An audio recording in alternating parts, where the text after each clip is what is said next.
What's good, YouTube? And welcome to the house. We've got quite the market watch for you guys today, but first, set those watches, set those alarm clocks, 7 o'clock Central tonight. Live streaming on YouTube and Twitch. You better join me, or else we're gonna have some funny donation incentives. I'm starting to take getting in shape seriously, already down a couple pounds, but let's keep that up and not just Omega lull it off in a week.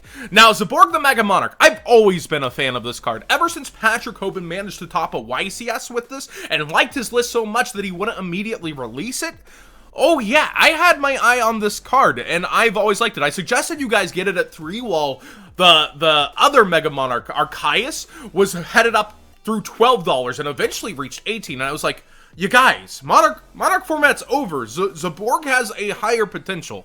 And while it's not solidified, it's not doing anything right now, I'm going to tell you why I'm excited about it. And we see that it's actually pretty high over here on eBay as well, if it'll actually let me take care of this. With only 9 copies, the lowest buy it now is around $7. Now, some quick maths, what's happening? Oh, the incantations don't have any restrictions around tribute summoning and automatically give you a light monster to tribute for Mega Zaborg. They only have the restriction you cannot special summon monsters from the extra deck, and that's not for the whole turn, it's while they're on the field to stop them from being abused by link summoning. So that's pretty cool that you have a light monster setup. Now this is a 3-card combo. Let's stop and take that in. Either incantation will get each other out, but you need the specific either ritual monster or ritual spell to reveal and get that all-important special summon with them in order to actually tribute the then in-hand Zaborg. You gotta have a lot going right before you can start running with that. But the deck does allow you to run things like Desires, but once you have that going off, because if you didn't open combo, you want to get to combo regardless of the price to your main deck, because Zaborg is resourcing your extra deck. You're able to send 3 Herald of the Arclights. That is insane and mind-blowing, along with other cards like baby. You have Pops, then you have Psyframe Lord Omega. You have so many options just already. I believe we had a fun deck featured on the channel a while ago where we actually were able to summon Zark and the Super Quantal boss monster all behind the Code Talker early in link summoning. I'm wondering how this deck can flex now, but we really do go back to the past and look at Caius. It was up through $12 because of its run in Monarch format and continued to 18, and I'm just staring and looking like, what are you doing now? Absolutely nothing, and it just continued to go up until its reprint here in the layer of Darkness Structure deck. So that was pretty cool to see that reprint there, but Zaborg hasn't had quite the same luxury, and I could see this continuing to actually go up from here, unfortunately, for people who might be looking at this price already and being like, I wish I picked mine up. Well, me too. I wish I took my own advice, and I wasn't, like, not buying and selling cards. I kind of wish I just had a stack of these and took my own advice at $3. It'd be real nice right now, wouldn't it? Wouldn't it? Oh man, Reddit, y'all and your theories. Oh yeah, I'm definitely bending the market to my will. Just snap my fingers like Thanos. The dangers here. The dangers. They are starting to go up a lot faster than expected. I thought it would take until the special editions having been out and the new pictures being released to hype this, similar to Spiral Super Agent. And I think it was kind of the wrong time to already go, and I would have casually traded for first edition copies, but going in this hard this early makes me raise my eyebrow. We still have the special editions on the horizon. We still have tons of unlimiteds that will come to the market, but at the same time, the special edition cards just aren't that good. Spiral Super Agent and Hope Harbinger, they were somewhat expensive, but their slots deserve to be in something like Battles of Legends or Shadows in Valhalla, where it made a lot more sense, right? Like, not a special edition. So I don't think these special editions are gonna sell too hot from the promos, but maybe people chasing 3 decently priced cards will definitely bring all 3 of these decently priced cards down in price, in my opinion. So I think there will be another calm before the storm of, oh look, reveal pictures, it looks like the deck could do something, and then each reveal either hyping or doing the exact opposite as we had with Spirals, where it deflated the entire deck. And we do see a little bit lower prices over on eBay comparatively, barely, negligible amounts. And I just think, yeah, you guys went too hard, too early. You definitely should have waited for the special editions to drop the price fully to go in like this, in my opinion, though. What do you guys think? Are you people that did go after the Dangers? You're like, you know what? It has such a high ceiling already. This is the next Cosmo. This is the new BA. Just 2 more decent cards puts this in place, and there's no way it won't get it. Let me know if you're somebody who went after this already and why.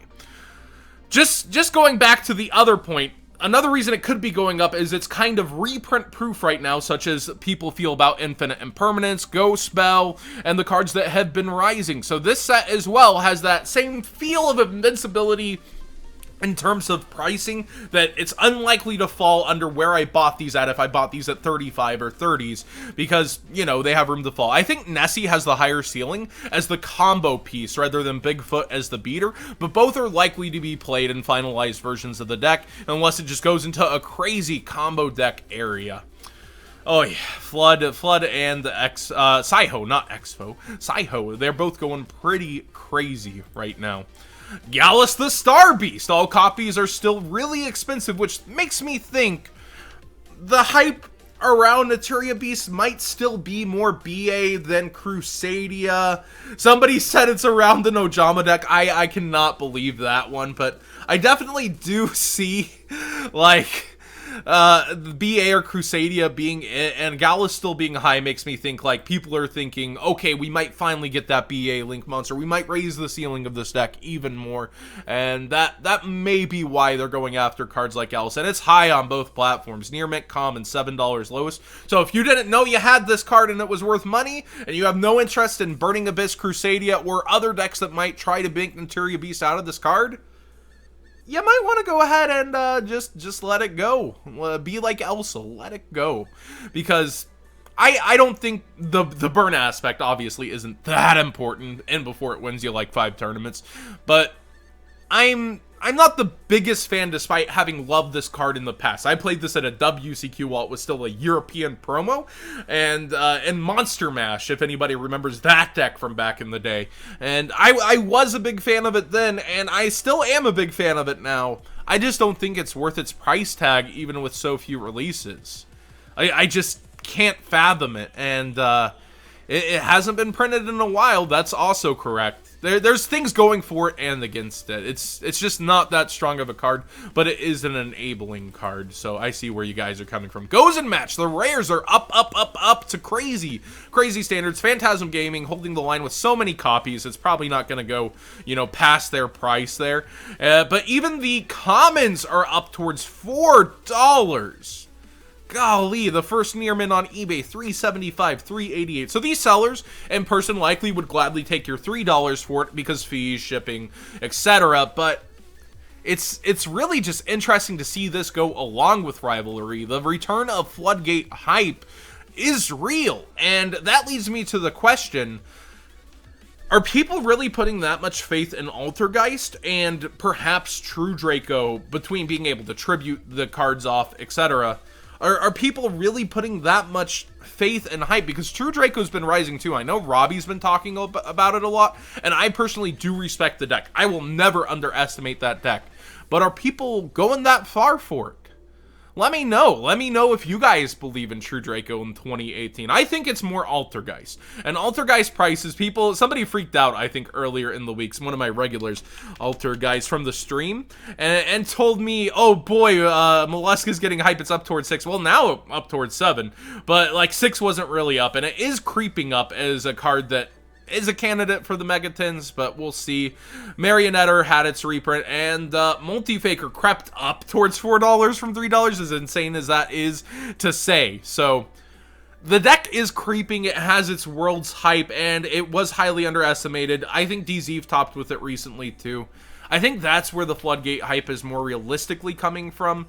But again, there are uses for other places, so the price hikes matter to players of other decks who were trying to get bits and pieces together, causing the demand perhaps to spike a little further than it was. But it's also that these cards are just ancient as well. Similar to Gallus, we see, you know, 2 copies. 2 copies of Goes and Match. How many copies of Rivalry are there, actually? 1, 2, 3, 4 total copies. Gold 1, MFC, DR1, and the Warrior Structure Deck. Nothing recent for either, so it's kind of understandable. We look back to Vanity's Emptiness, and it's starting out at $5 from STBL at its hype.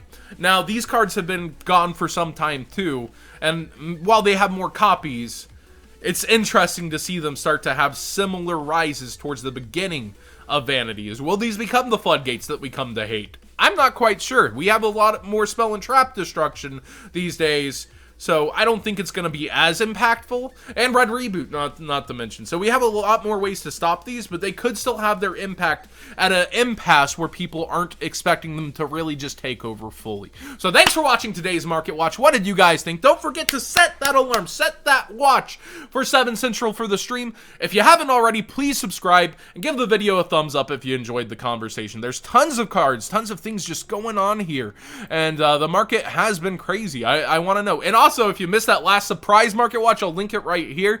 We did it at what? We did it at like 10 o'clock at night. You never know when Market Watch is going to hit. That's why I tell you, turn that bell on. You want to hear it ringing.